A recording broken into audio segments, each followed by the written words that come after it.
sempre. Cumprimento os irmãos que estão aqui, os irmãos que estão nos assistindo, e como é uma alegria para mim, mais uma vez, retornar aqui em Vila Carrão, setor 111, pastoreado por um amigo, um companheiro nosso de muitos anos, pastor Fábio Tenório. Que Deus continue abençoando toda a sua família, a esposa, o Nicolas e esse amado ministério local aqui. Hoje estou acompanhado da minha esposa Débora, que há 23 anos tem me suportado. Então, ele não é tão novo assim, né? 23 anos, uma mulher suportar um homem mais de 20 anos, ela está garantida no céu. Garantida. Seja qual for o homem. Quem tem Bíblia, por favor, eu quero fazer 3 leituras rápido aqui. Que bom estar aqui com vocês. Os irmãos aqui estão me ouvindo bem? Primeiro, o Evangelho segundo escreveu João. Eles estão regulando ali, logo fica bom. Evangelho do Senhor segundo escreveu João. Capítulo de número 1. Leamos do versículo 11 ao 14. Está escrito: veio para o que era seu, e os seus não o receberam. Mas a todos quantos o receberam, deu-lhes o poder de serem feitos filhos de Deus, aos que creem no seu nome, os quais não nasceram do sangue, nem da vontade da carne, nem da vontade do homem, mas de Deus.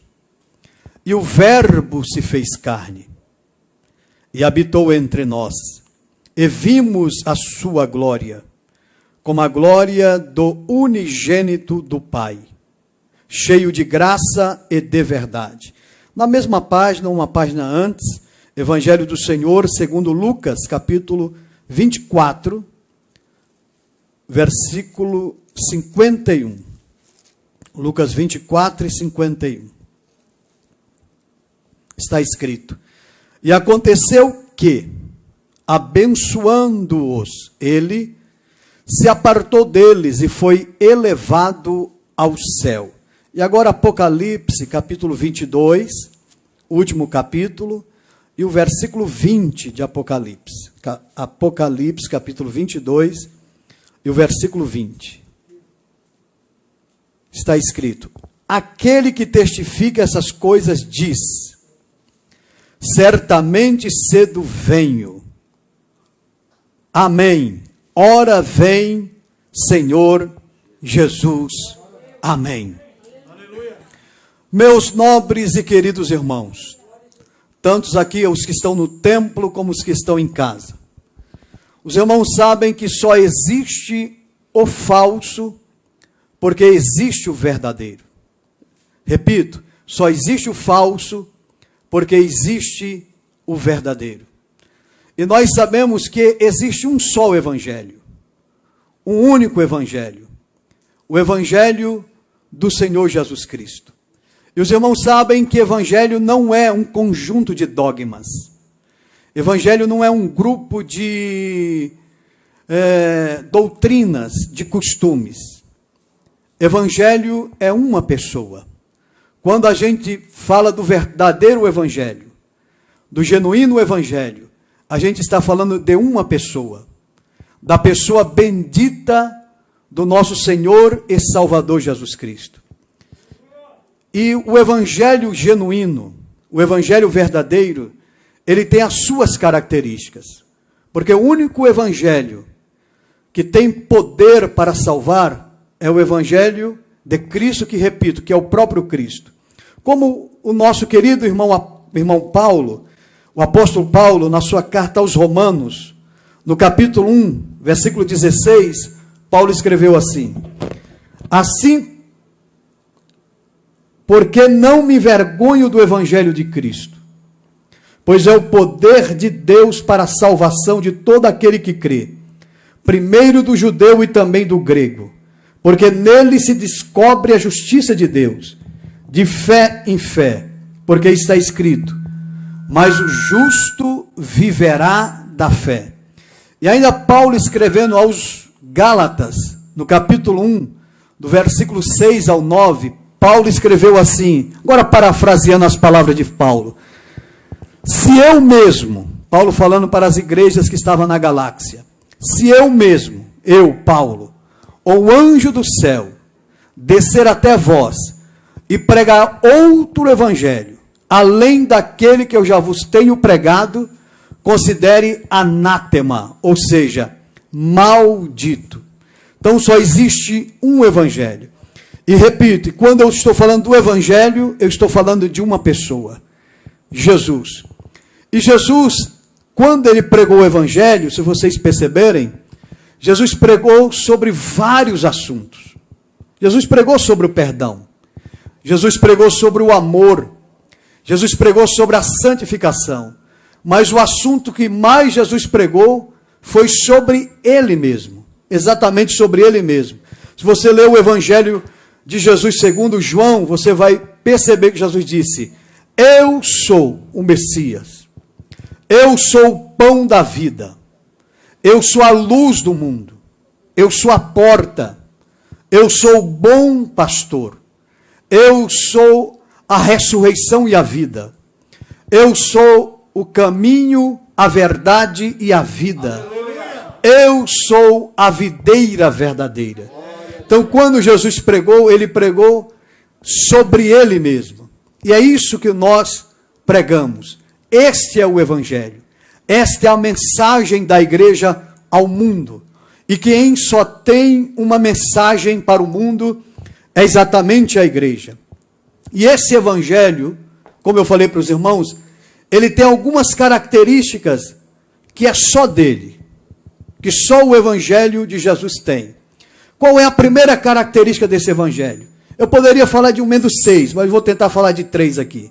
A primeira característica é exatamente o primeiro texto que eu li. Veio para o que era seu, e os seus não o receberam. Ou seja, Jesus veio, como o profeta Isaías profetizou, lá no capítulo 7, versículo 14 do seu livro: porque o mesmo Senhor vos dará um sinal, eis que uma virgem conceberá, e dará à luz um filho, e será o seu nome Emanuel. E ainda o profeta Isaías profetizando, no capítulo 9, versículo 6 do seu livro, Isaías profetizou: porque um menino nos deu, um filho nos deu, um menino nos nasceu, e o principado está sobre os seus ombros, e o seu nome será Maravilhoso Conselheiro, aleluia, Deus Forte, Príncipe da Paz, Pai da eternidade, Príncipe da Paz. E se nós lermos Mateus capítulo 1, a partir do versículo 18, esses dois textos se cumprem na vida de Jesus. Então, o genuíno evangelho tem essa característica: nascimento, encarnação. O próprio Deus encarnou.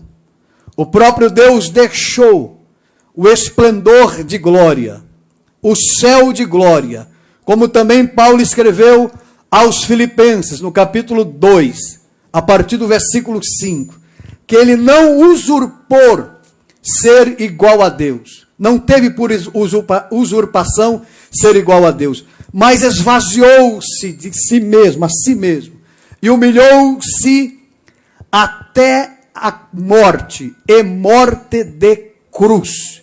Então Jesus, ele veio, Jesus, ele encarnou, Jesus pisou nesta terra, Jesus comeu o pão que nós comemos, Jesus bebeu a água que nós bebemos. Então, o evangelho sem encarnação não é evangelho. Evangelho sem nascimento não é evangelho.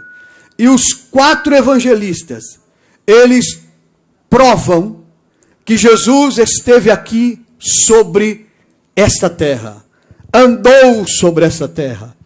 O próprio João, agora na sua primeira carta do apóstolo João, no capítulo 1, nos primeiros versículos ele diz assim, João escreveu assim, ó, nós vimos a própria vida, nós ouvimos a própria vida, nós tocamos nele. Ou seja, o nascimento, a encarnação de Jesus não é uma mitologia, não é uma invenção da igreja, não é uma invenção da religião, é genuíno, é verdadeiro. Ele esteve aqui, ele encarnou, e ele veio em uma missão especial. Ele veio para os seus, ele veio anunciar, salvar os seus, os judeus, mas eles não receberam. Mas o texto que eu li diz que todos quanto receberam, todos que creem nele, que acreditam nele, receberam poder para serem chamados filhos de Deus. Aleluia! Então aqueles que crerem no nascimento de Jesus, aqueles que acreditam que Jesus veio a essa terra, foram dados, ou receberam o poder de serem chamados filhos de Deus. Filhos de Deus. E nós não nascemos, não foi da carne, nem da vontade do homem, mas de Deus. Todos que estão aqui, todos que crerem no Evangelho. Só gira o microfone, o microfone está virado para cá, você vira ele para cá. Para cá. Gira. Glória. Vai dar certo, gente. Glória a Deus. Glória, vai dar tudo certo.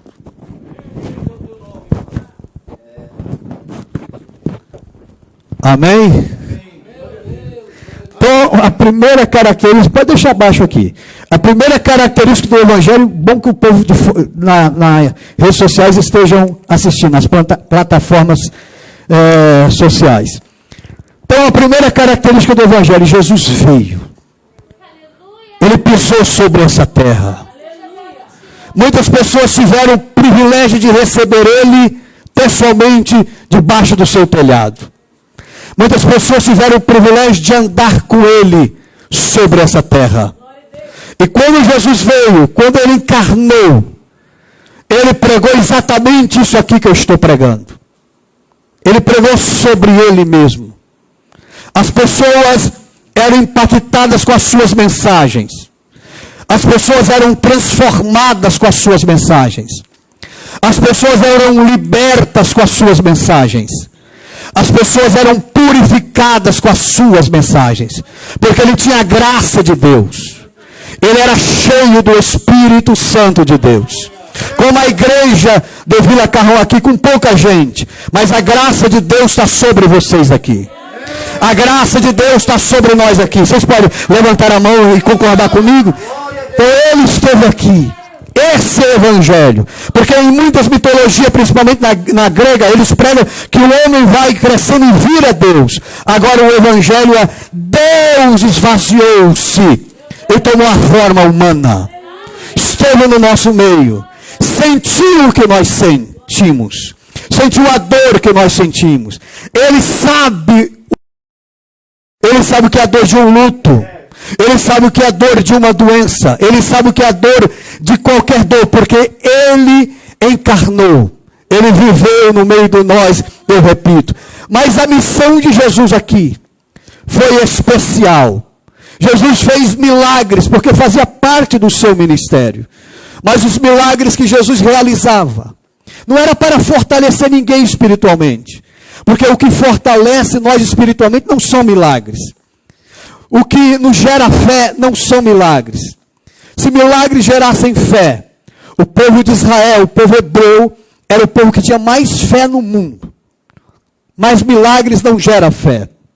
É o contrário. É a fé que gera milagres. É a fé que provoca milagres.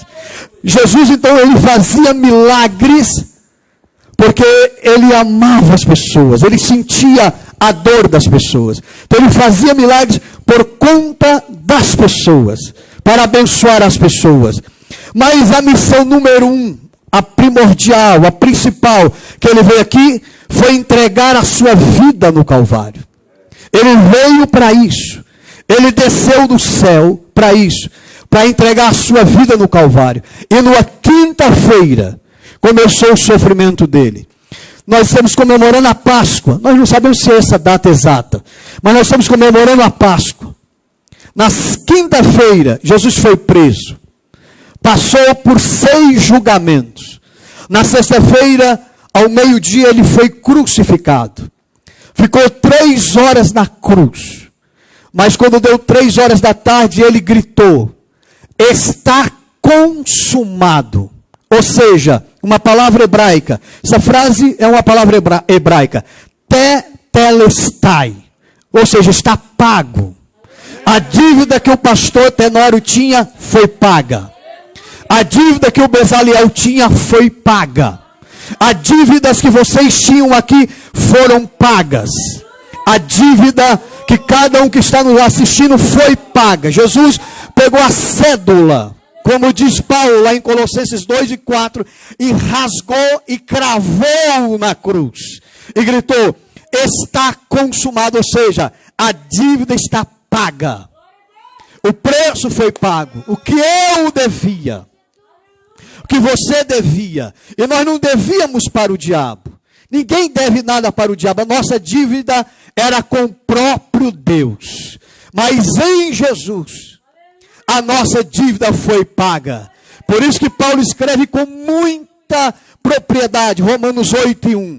Portanto, agora, nenhuma condenação há para aqueles que estão em Cristo Jesus, que não andam segundo a carne, mas segundo o Espírito. Então, quando Jesus bradou na cruz, está consumado, toda a missão foi cumprida. Toda a dívida foi paga. O propósito foi cumprido. Eu e você não devemos mais nada. Não precisamos fazer mais nada para sermos salvos. Não. Nós fomos salvos pela graça. Nós fomos salvos porque essa palavra um dia gerou fé no nosso coração. E aqui nós estamos com as mãos levantadas dando glória a Deus. Ô pastor, não preciso fazer nada para ser salvo, não. A graça te alcançou. A palavra gerou fé e você creu no Filho de Deus e você foi tornado filho de Deus. Agora nós oramos porque nós já somos salvos. Nós entregamos as nossas ofertas, nossos dízimos, nós jejuamos porque nós já somos salvos. Nós lemos a Bíblia, nós damos glória a Deus, nós falamos em outras línguas, nós evangelizamos porque nós já somos salvos. Então a primeira característica do verdadeiro evangelho: Jesus veio. Jesus nasceu de uma virgem. Jesus foi gerado pelo Espírito Santo. Ele entregou a sua vida voluntariamente em uma cruz. Foi crucificado por mão de homens iníquos. Mas depois que ele foi crucificado, como todos vocês sabem, José de Arimateia, junto com Nicodemos, pediram autorização para Pilatos, para tirar Jesus da cruz. Tiraram Jesus da cruz, enrolaram ele em um lindo e fino lençol branco, e colocaram dentro de uma rocha escavada, dentro de uma sepultura. Quinta-feira, a partir da noite, foi desastroso para os discípulos de Jesus, para aqueles que amavam Jesus. Sexta-feira foi um dia dificílimo. Eles viram Jesus sendo julgado e condenado. Eles viram Jesus sendo morto em uma cruz. Alguns viram, e principalmente as mulheres, viram Jesus sendo sepultado em uma sexta-feira à tarde. O sábado eles descansaram. Mas imaginem a dor dos discípulos, a dor das mulheres que seguiam Jesus. Porque Jesus foi mestre por excelência. Nunca teve homem como Jesus, igual. Jesus foi um homem perfeito. Jesus foi um homem que amou Quando eu falo amor, quando eu estou falando como homem, que amor incondicionalmente. Ninguém tinha condições de ser amado por Jesus, mas ele amou cada um dos seus discípulos, cada ser humano.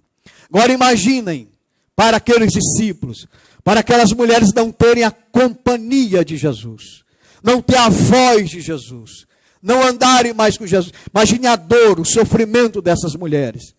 Mas passou o sábado, domingo de manhã, domingo como esse que nós comemoramos a Páscoa, que nós comemoramos a ressurreição, porque o evangelho ele não termina dentro de uma tumba fria. Evangelho não é algo sem esperança, não. Evangelho, na verdade, ele não tem fim. Evangelho é algo que provoca esperança, que provoca força espiritual, que nos dá coragem, que nos dá ousadia. Se Jesus tivesse vindo, tivesse morrido numa cruz e não tivesse ressuscitado, nada disso valeria. Provavelmente nós não estaríamos aqui. Mas quando aquelas mulheres foram domingo de manhã até a sepultura, ungiu o corpo do nosso mestre, a pedra já estava removida da boca da rocha. Já tinha um anjo sentado ali em cima daquela pedra que foi removida da boca da rocha. E aquele anjo, como eu já até falei uma vez para vocês aqui, roupas, vestes brancas como a neve, um aspecto como relâmpago. Aquele anjo olhou para as mulheres e disse: olha, vocês vieram buscar o vivente no lugar errado. Ele não está mais aqui. Ele já ressuscitou como ele tinha dito. É isso que a igreja está comemorando aqui hoje. É essa a mensagem da igreja do Senhor. É esse o evangelho do Senhor. É essa a característica verdadeira do evangelho também. Ressurreição. Jesus venceu a morte. A ânsia ou as ânsias da morte não pôde o segurar. Ele rompeu a sepultura. Ele ressuscitou dentre os mortos.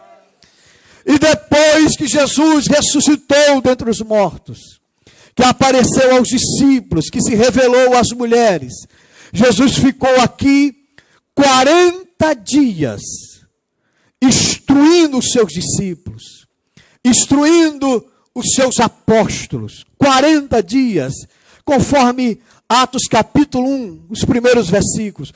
Mas depois desses 40 dias, o texto que eu li, Lucas 24 e 51, diz que Jesus levou eles para o Monte das Oliveiras. Segundo Paulo, capítulo 15, versículo 6 da sua primeira carta aos Coríntios, tinha quase 500 pessoas ali no Monte das Oliveiras. E Jesus deu as últimas instruções ali. Jesus até falou para eles, Lucas 24 e 49, eis que sobre vós envio a promessa do meu Pai. Ficai, porém, na cidade de Jerusalém, até que do alto sejais revestidos de poder. É sempre a palavra de Jesus que nos traz fortalecimento espiritual. É sempre a palavra de Jesus que nos faz romper o luto, romper a morte, romper a dor, romper a pandemia, romper o desemprego, romper a falta de emprego, romper a falta de alimento e continuar caminhando nessa terra de rios de lágrimas. Aí Jesus disse, ficai. Aí no versículo 51 que eu li, diz que abençoando-o eles, Jesus o abençoou e foi elevado aos céus. Se ele veio, ele também foi. Ele foi. E se você ler, principalmente Lucas, ou melhor, Atos capítulo 1, a partir do versículo 9, que vai falar sobre a ascensão de Jesus, que é a segunda característica do genuíno evangelho. Primeiro, ele veio, que é o nascimento, que é a encarnação. Segunda característica, ele foi, que fala da ascensão, do retorno ao céu. Aí diz Lucas, Atos capítulo 1, eu falo Lucas porque foi Lucas que escreveu. Atos 1, a partir do 9. E quando dizia isto, dizia o quê? Ficar em Jerusalém até serem revestidos de poder. E quando dizia isto, vendo-o eles, foi elevado às alturas, e uma nuvem o recebeu, ocultando aos seus olhos, e estando com os olhos fitos no céu, enquanto ele subia, eis que junto dele se puseram 2 homens vestidos de branco, os quais lhes disseram: homens galileus, por que estáis olhando para o céu? Esse Jesus que dentre vós foi recebido em cima no céu, há de vir assim como para os céus ouvistes ir. Então, Jesus, ele foi. Jesus foi em ascensão aos céus. Pouco se prega sobre a ascensão. A ascensão é tão importante como o nascimento. Porque são características diferentes, mas está no mesmo conjunto, no mesmo grupo. O evangelho é isso. E se você for ler, por exemplo, próprio Atos aqui, Atos 7, 55 e 56, vai ver que o Senhor foi em ascensão aos céus e assentou à destra de Deus Pai. E Paulo escrevendo aos Romanos, no capítulo 8, e o versículo de número 34, Paulo vai dizer que Jesus, eu vou até ler aqui porque é sensacional esse texto aqui, porque Romanos 8 e 34 é o resumo do Evangelho. Se você lê esse texto aqui, Romanos 8 e 34, você está pregando o Evangelho. Olha o que está escrito: quem é que condenará? Ou seja, quem é que me condena? Quem é que pode te condenar? Concordando com o que ele escreveu em 8 e 1 de Romanos. Ninguém. Não há condenação para aqueles que estão em Cristo Jesus. Porque quem o condenará? Pois é Cristo quem morreu, ou antes quem ressuscitou dentre os mortos, o qual está à direita de Deus, e que também intercede por nós. Isso aqui é sensacional, gente. Isso aqui é extraordinário. Quando eu sei que o pastor Fábio, que algum de vocês intercede por mim, é extraordinário. Eu, por exemplo, eu tenho o costume de mandar áudio intercedendo pelos meus amigos, pelos meus irmãos. Vem estar na oração, as pessoas vêm na nossa mente. A gente liga o zap ali e intercede por irmão.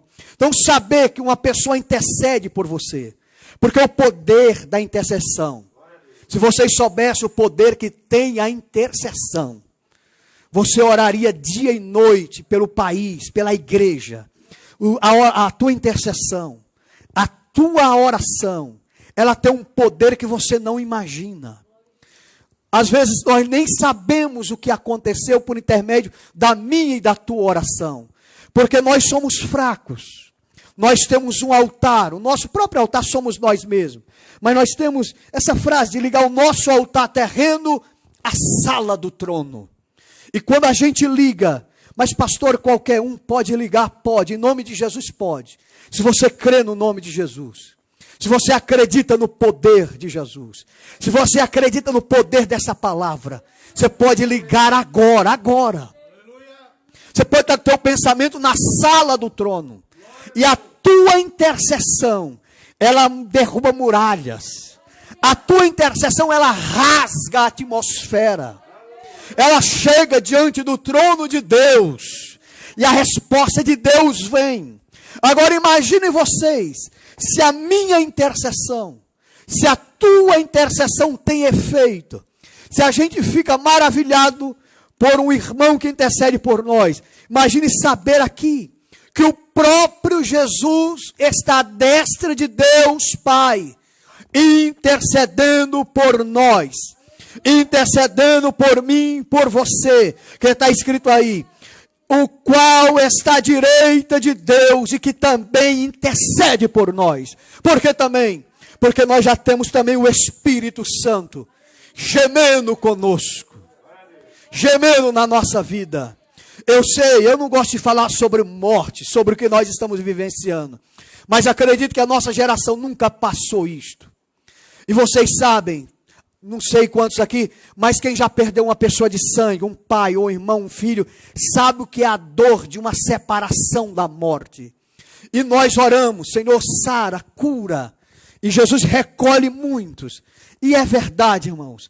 Aqueles que Jesus recolhe, que estão ligados em Cristo, que estão em Cristo, estão com Ele agora para sempre. Estão muito melhor do que nós. Muito melhor. Nós não queríamos que partissem. Nós não queríamos que morressem. Mas Jesus recolheu. E glória a Deus, porque foi Jesus que recolheu. Agora a nossa oração tem que ser intensificada por aqueles que estão nos hospitais, entubados, doentes, para Jesus arrancá-los de lá. Então, mas o que eu quero dizer com isso? Se a minha intercessão é importante, imagine a intercessão de Jesus. Quantas vezes o inimigo tentou entrar na tua casa, destruir a tua família, destruir o teu ministério, destruir a tua vida espiritual, bagunçar o teu psicológico, atrapalhar o seu sentimento, o seu emocional. Mas Jesus, que está à destra de Deus Pai, diz: Ele é meu. Pai, ela é minha. Ela tem a marca do meu sangue. Ele tem a marca do meu sangue. Satanás, ele tem que recuar. Satanás, ele tem que retroceder. Eu já preguei uma vez aqui. Aprendam isso, gente, por favor. Satanás, ele não tem nenhuma autoridade sobre a vida de um cristão. Satanás não tem legalidade nenhuma sobre a vida de um que está ligado em Cristo. Se Jesus não permitir, ou se você não abrir brecha, ele não entra. Então está difícil, está. A igreja nunca passou isso, não. Estamos numa fase difícil, estamos. Mas Jesus está.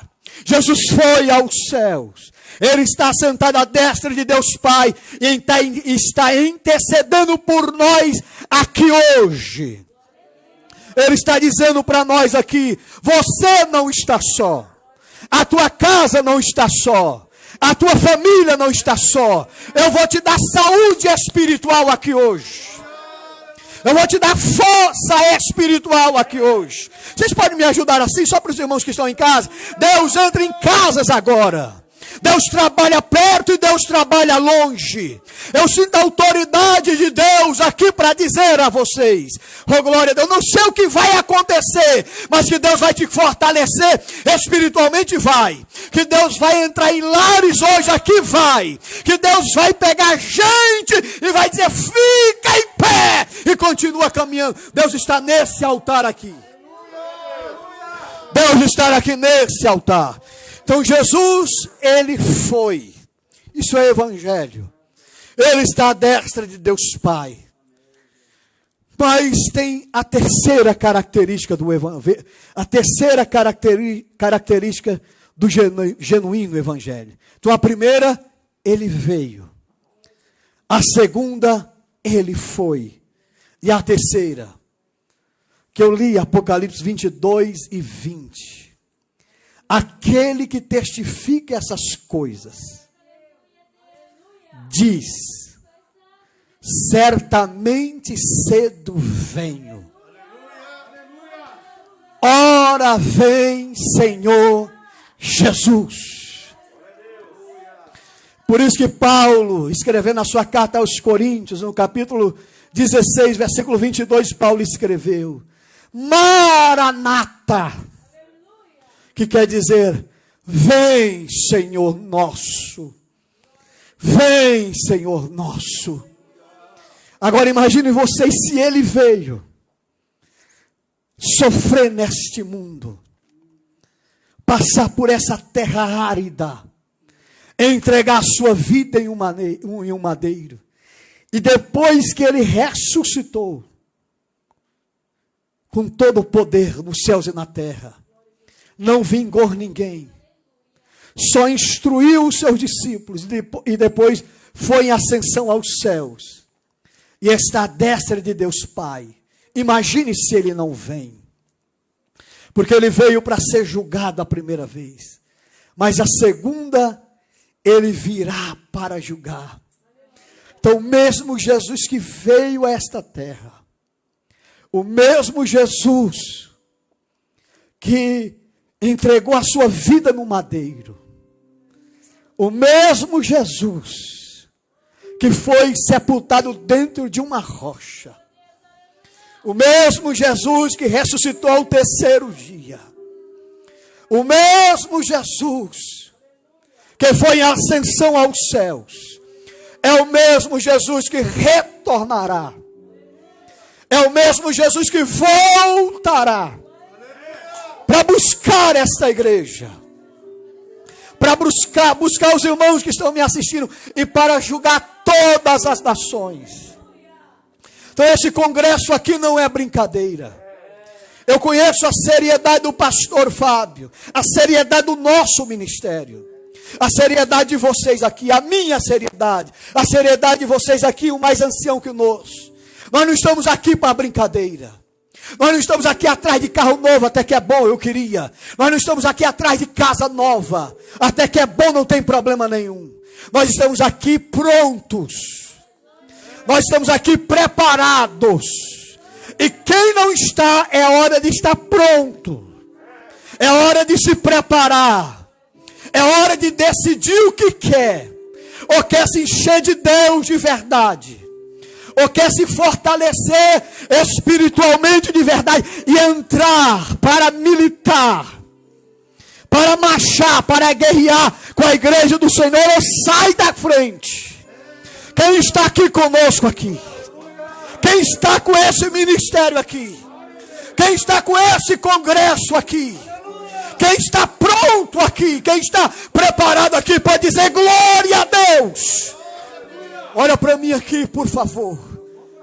Então você que não está pronto, eu acredito que você esteja. Você que está me assistindo ou que vai me assistir. Você que não está pronto, é hora de se preparar. É hora de se aprontar. Até antes do convite que eu vou fazer aqui. Você que ainda não se decidiu pelo Evangelho. Não se decidiu por Cristo. Não existe, todo momento é apropriado. Mas não existe momento mais apropriado do que este. Você que está no leito de hospital, às vezes já com oxigênio, dá tempo de você se consertar com Deus. Eu preguei uns meses atrás, antes de morrer tanta gente aqui no Brasil, e eu falei isto. É hora de se preparar. É hora de confessar, é hora de dizer: Jesus, entra na minha vida. Entra na minha casa, entra na minha família. E muitos em um leito, em um UTI, estão tendo esta oportunidade. Mas nós não vamos precisar disso. Nós não vamos chegar a isso. Nós já estamos preparados agora. Nós já estamos revestidos do Espírito. Nós estamos vivendo a última hora. E a última hora é desde a ressurreição do Senhor até a vinda dele, é a última hora. Eu não sei se Jesus vem esse mês, hoje, ou esse mês, ou ano que vem, ou no ano 3000. Mas não interessa quando ele vem. Não interessa mesmo. O importante é que ele virá. Nós somos pré-tribulacionistas. Acreditamos que ele vem, pastor Fábio, antes da grande tribulação. É o nosso desejo, e eu creio nisso. Eu aprendi desde criança na escola dominical, e eu creio, acredito nisso. Mas tem outras teorias, outras escolas. Existem os meso-tribulacionistas que acreditam que Jesus vem no meio da tribulação. Existem os pós-tribulacionistas que acreditam que Jesus virá depois da grande tribulação. Mas não importa muito se ele vem antes. Se ele vem meio, repito, nós acreditamos que ele vem antes. Eu quero que ele venha antes. Que essa pandemia eu já não estou aguentando. Eu quero que ele venha antes. Mas não importa se ele vem antes, no meio ou depois. O importante é que ele virá. O importante é que ele voltará.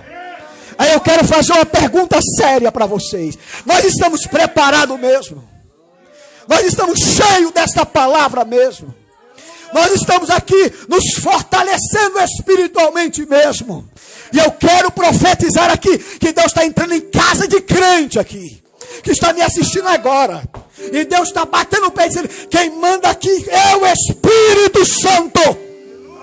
Aleluia. Você é batizado no Espírito, você não é? Deus batiza com pouca gente ou com muita gente.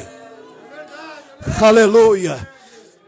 Então nós temos que estar preparados, porque Ele vem. E se a gente for ler textos, segundo alguns estudiosos, existem na Bíblia 300 referências a respeito da primeira vinda do Senhor. Sobre a primeira vez que Ele veio, que Ele encarnou. 300 referências. Mas sobre a segunda vinda, há 8 vezes mais referências do que a primeira. Ou seja, 8 vezes 3, 2.400 referências sobre a segunda vinda de Jesus em toda a Bíblia Sagrada. E não importa se alguns creem ou deixam de crer. Não adianta, não importa se alguns debocham ou zombam disso. Não importa.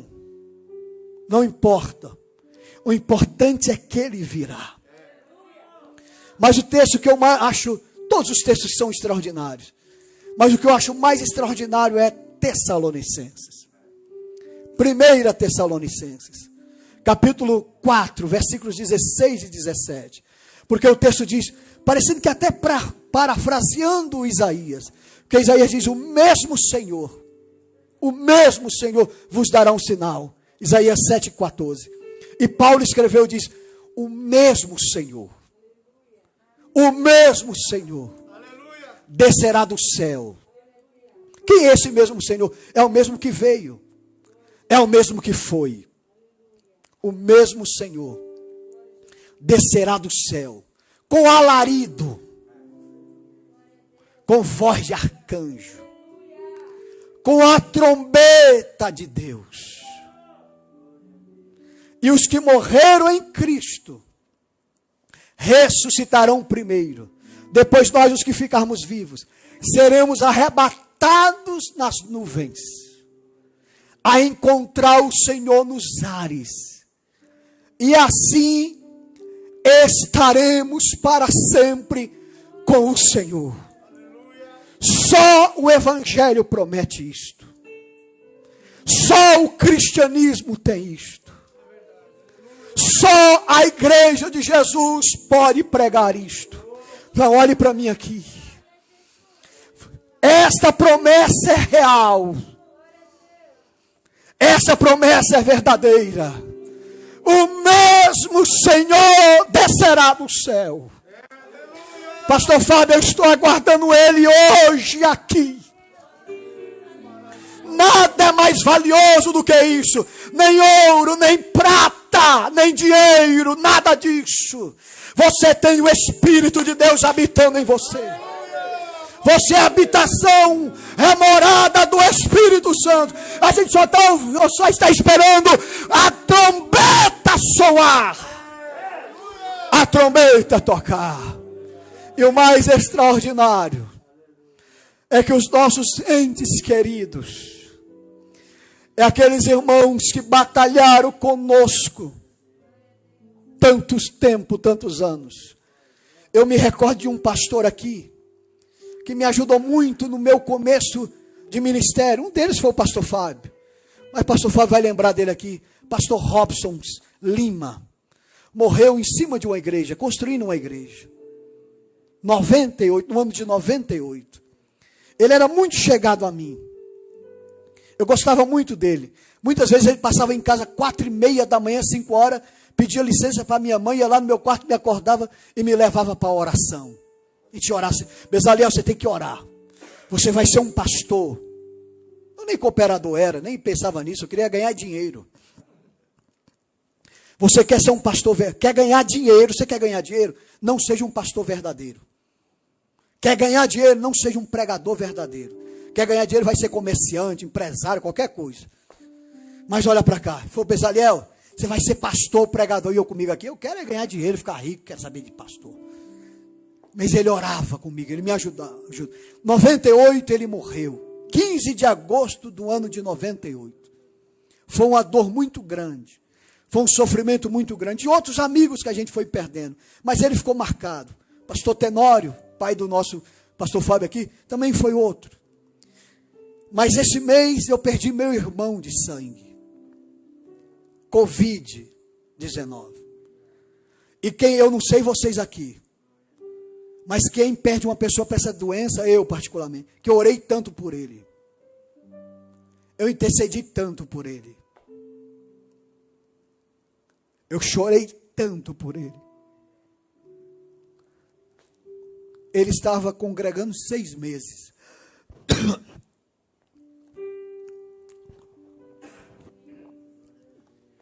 E quando a gente perde alguém para essa doença, você se sente derrotado.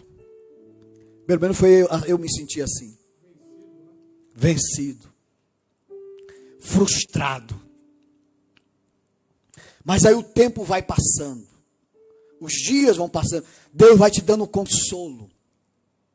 Deus vai te dando um alívio. Você nunca mais vai esquecer. Quem perdeu um ente querido sabe o que eu estou falando aqui. Você nunca vai esquecer. Mas vai dando aquele alívio. Vai dando aquele consolo. E Deus vai falando com a gente. Ele está muito melhor que você. Ele morreu com Cristo. Ele está com Cristo. Tranquiliza o teu coração. Ele está mais. Por que eu estou falando isso? Porque um dia nós veremos eles novamente. Na volta de Jesus, eles vão ser os primeiros a serem ressuscitados. E quando nós que estamos vivos seremos arrebatados, vamos encontrar eles. Vamos encontrar Jesus e os nossos entes queridos que foram antes de nós. E assim nós estaremos para sempre com Cristo. Vale a pena você se fortalecer hoje aqui. Vale a pena você que está me assistindo se entregar a Cristo. Vale a pena você pregar este evangelho aqui. Não tenha vergonha de pregar este evangelho. Não tenha vergonha de anunciar esta palavra. Esta é a única palavra que pode mudar o mundo. Essa é a única palavra que pode mudar a vida de uma pessoa.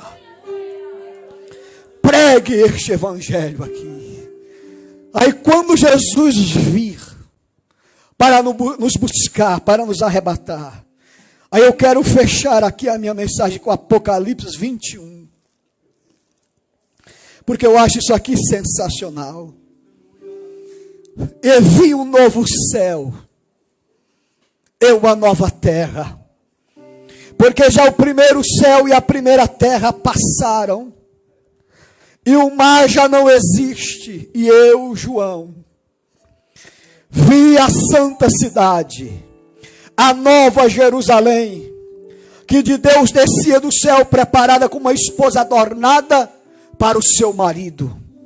E ouvi uma grande voz do céu que dizia: eis aqui o tabernáculo de Deus está com os homens, pois com eles habitará, e eles serão seu povo, e o mesmo Deus estará com eles e será o seu Deus. E Deus limpará de seus olhos toda lágrima, e não haverá mais morte, nem pranto, nem clamor, nem dor, porque já as primeiras coisas são passadas. E o que estava sentado sobre o trono disse: eis que faço novas todas as coisas. Escreve, porque essas palavras são verdadeiras e fiéis. E disse-me mais: está cumprido. Eu sou o alfa e o ômega, o princípio e o fim. A quem quer que tiver sede, de graça lhe darei da fonte da água da vida. Quem vencer herdará todas as coisas, e eu serei o seu Deus, e ele será o meu filho. Mas quanto aos tímidos, e aos incrédulos, e aos abomináveis, e aos homicidas, e aos fornicadores, e aos feiticeiros, e aos idólatras, e a todos os mentirosos, a sua parte será no lago que arde com fogo e enxofre, o que é a segunda morte. Presta atenção aqui. Quando Jesus voltar, nós vamos receber pelo menos 3 coroas. Ele vem. E a primeira coroa que nós vamos receber é o que Tiago escreveu. E concorda com Apocalipse 21:4. E não haverá mais morte. Olha o que Tiago escreveu. 1:12 de Tiago. Bem, amém. Que suporta a tentação, porque quando for aprovado, receberá a coroa da vida, a qual o Senhor tem prometido aos que o amam. Essa coroa da vida aqui, ela indica que no céu nunca mais haverá morte. Essas mortes que nós estamos vendo esses últimos meses, no céu não existe isso. No céu não existe velório. No céu não existe hospital. No céu não existe lágrimas de tristeza. No céu não existe prantos, dores. Porque não existe dor maior do que a separação que a morte provoca. Mas no céu não existirá, não haverá isto. No céu a morte não entra. Não existe. Vale a pena se fortalecer. Vale a pena ser crente. Vale a pena se consertar com Cristo aqui e agora. E a segunda coroa é que Paulo escreveu na sua segunda carta a Timóteo. Capítulo 4, versículos 7 e 8. Paulo escreveu: combati o bom combate. Acabei a carreira. Guardei a fé. Desde agora a coroa da justiça me está guardada, o qual o Senhor justo juiz me dará naquele dia. E não somente a mim, mas também a todos os que amarem a sua vinda. Essa coroa da justiça aqui, concordo que o Paulo escreveu aí Apocalipse 21:8. Você viu as características das pessoas que não entrarão no céu? Característica de quem? De pecadores. Covardes. Quem são os covardes, os tímidos? São aqueles que acreditam que Jesus é a verdade. São aqueles que acreditam que essa é a única palavra, mas são tímidos, se envergonham de Jesus. Tem vergonha até de andar com a Bíblia, de dar um glória a Deus, de dar um aleluia, de falar línguas estranhas. Exatamente, não assume a identidade. Fracos espirituais. Por isso que tem que haver um fortalecimento. E o que nos fortalece é a palavra. É o que eu estou pregando aqui. Então essa coroa da justiça indica que no céu não haverá injustiças. E o que provoca a injustiça? É o pecado. O pecado que provoca a injustiça. No céu não vai ter pecados, porque não entrarão pecadores. E existem pecados porque existem pecadores, e não ao contrário. Só existe pecado porque existem pecadores. Então no céu não haverá pecados, porque não entrarão pecadores. Nós não teremos uma vizinhança dessas. Só vão ser gente cheia de Deus, salva em Cristo, fortalecida espiritualmente. Mas a terceira e última coroa, por isso que eu fiz questão de falar que eu me senti vencido, frustrado, derrotado. Mas a terceira coroa é que Pedro escreveu na sua primeira carta, capítulo 5, versículo 4, da primeira carta do apóstolo Pedro. 1 Pedro 5:4. E quando aparecer, quando se manifestar, quando vier o sumo pastor, alcançareis a incorruptível a glória. O que indica essa coroa da glória? Que no céu nunca mais nós seremos derrotados. No céu nunca mais nós seremos frustrados. No céu nunca mais nós seremos vencidos. Porque lá só entra os vencedores. Aquele que vencer herdará todas as coisas. Então, quando Jesus vier, Ele nos dará a coroa da glória, que indica que nunca mais nós seremos derrotados. Aqui é possível que você se sinta derrotado como eu fui na perca do meu irmão, no sofrimento que eu vejo dos meus pais e dos meus outros irmãos. Aqui é possível que você nunca conseguiu conquistar a tua casa própria. É possível que você nunca conseguiu conquistar a tua condução própria. Você teve muitas derrotas aqui, frustrações. Mas você, apesar de tudo isto, é mais do que vencedor. Porque o amor de Cristo está em você. A palavra de Cristo está em você. O Espírito Santo de Deus está em você. E esse amor, o amor de Deus, nada, absolutamente nada, pode nos separar do amor de Deus. Que pena que a gente não pode se abraçar agora. Que pena que a gente não pode pegar na mão do irmão agora. Mas esse amor que Jesus impregnou em mim e em você, nada pode separar. Nada, nem a morte, nem a vida, nem a altura, nem a profundidade, nem anjo, nem demônios, nem qualquer outra criatura pode nos separar do amor de Deus que está em Cristo Jesus. Então, apesar de tantas frustrações aqui, se sinta vitorioso aqui, você em casa também. E nós vamos, com a permissão do pastor, ficar em pé. Aleluia.